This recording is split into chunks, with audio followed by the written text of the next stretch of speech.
Joining me now is Congressman Markwayne Mullin from Oklahoma, Truth in Advertising. I'm from Oklahoma too, Bartlesville. He co-chairs the Congressional Social Determinants of Health Caucus. I just want to tell you, got another Okie on here. And it's great to be with you, my sir. My roommate in college was from Bartlesville. His name is Wes Barnhart, and just a great guy. Well, it's an awesome part of the world, but I just want to say, great to have you on with us. Look, you are, I don't know if you are unique in Congress because everyone has their connection to this. Some are more aware of it than others. You are very aware of Alzheimer's because of your own family, and you're very overt and very open about sharing that with your constituents, with your colleagues. Could you share it with our viewers now? Yeah, it's been part of my family for, unfortunately, generations. My great-grandfather died of dementia. My grandmother at the time took care of him. My dad remembers the whole story. Then the irony of that is that my grandmother, who was taking care of him, she passed away of Alzheimer's, and it was a long battle. It was 6 years of it. My dad, his sisters, his brothers, they would rotate every other week to go down and take care of her, because we have a unique challenge that we live at very rural. So I tell everybody, when you get to nowhere, go another mile and you get to our house. And my granny, I say grandmother, but she was granny, she lived even farther out than we did. And so you just don't have healthcare workers that's able to go by or in-home professionals that could even go sit with her. So they would rotate every other week for 6 years. They did this. Now, unfortunately, we're dealing with it again. My dad already has 2 brothers with that's current living that has dementia, and unfortunately, we just lost a brother, Uncle Daryl, who struggled with dementia for also almost 7 years, and we literally spoke at his funeral three months ago, and his last year was rough. Uncle Daryl was probably one of the sweetest guys you ever met. Same thing with my granny. My granny handled it with grace. She was just such a graceful woman to begin with, and Uncle Daryl was too. Uncle Daryl, he was just one of the nicest guys you ever met, a heart full of the Lord, was just the most caring person. He had a prison ministry that he went to every single Sunday. He went and visited county jails. This guy was, I've never heard him say a bad word. Even when I would work with him and haul hay with him, and I would, stack the hay wrong in the barn, he wouldn't really yell at me. He'd just make me do it again. Just one of those really nice guys. And it was horrible. I mean, it was really, really bad. His last 8 months were, it was difficult. I don't even want to describe it for the audience, just because it was, if you're going through this, I don't want you to think that this is going to happen to your family, because we went through it multiple times in our family. On both sides of but this is just my dad's side. My grandmother on my mom's side also passed away of dementia, and that was real rough too. But this was the worst case I've ever seen, and unfortunately, we have a lot in the family. Just telling you the ones that are recent, and it was one of the worst cases that I've ever seen. It was really horrific. And my dad's struggling with it right now. My dad's 75, and fortunately, he has a sharp mind. But he is, after seeing my Uncle Daryl go through it, he's scared.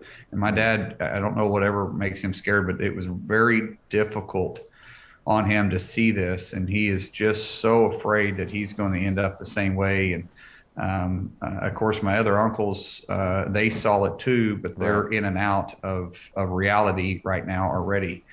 And it's been tough. I mean, it's really tough. It's tough for me too, because I got it on both sides of my family. Yeah. And it's like, how do you make preparations for this? What do you do? Right. There's tests to be ran. I get that. And there's some prevention, fortunately, with new medicine that's out there. So I think we're making an investment. But as your last guest was saying, that we got to do more. We got to invest more. Now, we may disagree on the approach on how we need to invest in that. Right. But I do agree with her that we've got to do more. We've got to really take this on and see and be more proactive, because right now we seem to treat Alzheimer's as a reactiveness, and it's a disease that I think if we spend that research on, that we could get to the point where we're a lot more proactive in this matter. Right. Well, you've been super supportive and co-chair of the Innovation Caucus. You know, Right. I've interviewed Fred Upton and Diana DeGette about the Cures Act, and trying to do this. And honestly, I don't know. How do I put this in? I don't know who the political villain in this story is. Like, who's getting in the way of progress? Who is anti-innovation? And particularly when it comes to Alzheimer's and like stories like yours, which are so compelling. But I want to ask you, are there things that we should be doing in the innovation front that we're not? What's getting in the way? What are the speed bumps or roadblocks from your point of view? Well, really, the access and the ability to try. You know, we passed a bill called Right to Try for young kids to just have access to adult cancer drugs. And that was because at the time there was only 6 or 7 pediatric cancer drugs that were out there, right? But there was literally over 100 cancer drugs for adults, and we had to literally pass legislation and say you had the right to try. If there's a drug there that treats this cancer for an adult, then let the parents decide if they want to let their child have access to the drug too. Right now, what we have is we have that same roadblock. We should have the right to try. If someone wants to be part of a clinical study that's going through this process of trying to find innovation of whatever the disease is, and they want to be at the forefront of it, they want to volunteer for it, there shouldn't be roadblocks, there shouldn't be hurdles there. If someone's wanting to enter the space, it shouldn't be so costly just to get started. I mean, the amount of red tape just to get started, a normal person that would think that they may have an idea how to do this couldn't even get started down some of these roads when it starts dealing with innovation on these complicated cases. Universities, sometimes they have to stop some of the research because they run out of funding because it's so expensive just to go through the regulations, the red tape, the bureaucracy of creating it. We need to get out of our own way. You know, we had the best and brightest minds out there.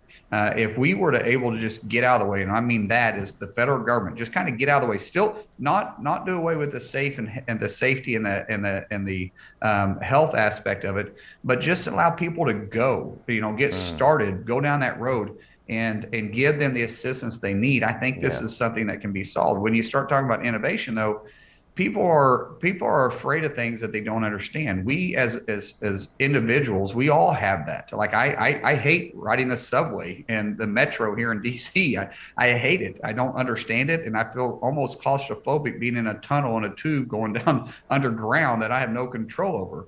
But other people do it every day and they don't seem to mind. But at the same time, I have no problem driving a semi with a trailer behind it with a load of cattle, and I have no issues with it. And other people say that's crazy. But we fear things that we don't understand. When I've been driving a semi since I was 14. Yeah, I want to ride with you out there. So the innovation of it, people have a tendency to just walk away from it because they don't want to take the time to understand it. I mean, they don't want to take the time to understand the technology and the benefits of it until it touches them. When it touches you, now all of a sudden you're willing to try anything. And it becomes real to you when it becomes your life, and not enough. Fortunately, not enough people's had to deal with it, but when they do, they'll do anything they can. They're desperate. And innovation is something that we need to be encouraging. We need to be supporting, and we need to have the entry level into it, not so burdensome, but a door that's open, that's inviting, and say, if you can prove yourself, then we're going to give you help to continue to move forward as you develop. Look, Representative Mullin, we've got Senator Blunt hanging out, waiting to get online. He's got a heart out. So just I want to ask you real quick. No, I get it. No. Yeah. I want to ask my friend from Oklahoma this, but I am one who thinks there is a power in occasionally bringing the power and spotlight and the convening power of the White House to topics. And Alzheimer's seems to be one of those, like that the president last night in the State of the Union address mentioned Alzheimer's with regards to an ARPA-H initiative to try to focus. I'm sitting here saying maybe it's time, given being on the precipice, Aduhelm being approved, bringing this on, to do this. So if Joe Biden called, Markwayne Mullin and said, hey, would you join me? Would you help us assemble, a bipartisan group? Well, today's conference is sort of like my play on what a White House conference ought to look like, people from different corners of this conversation. Would you support something like that? Let's make some trouble. If he can promise we'll leave the politics out of it and put the country first, absolutely. I mean, listen, I've been in business my entire life, and I've never hired anybody based on being a Republican or Democrat. I always wanted the best person for the position, and we've been successful doing that. And I believe in working with that, but we have to be able to leave politics out of it. So often we allow politics to get in the way, and that means because we want to get credit for it, or we want to do just one more thing. And this isn't about getting credit for it. This is about people's lives. And so if we can put the people first, leave Republicans, leave Democrats out of it, absolutely, I'll work with anybody. Well, Representative Markwayne Mullin of Oklahoma, I want to be hitchhiking out in Oklahoma one day when you're in your semi with some cattle hitched up, and hope you'll pick me up. Thank you so much for telling your story, for sharing how important this is. Really appreciate your candor, and I hope you'll be back. Absolutely. Thank you, sir. Thanks for having me on.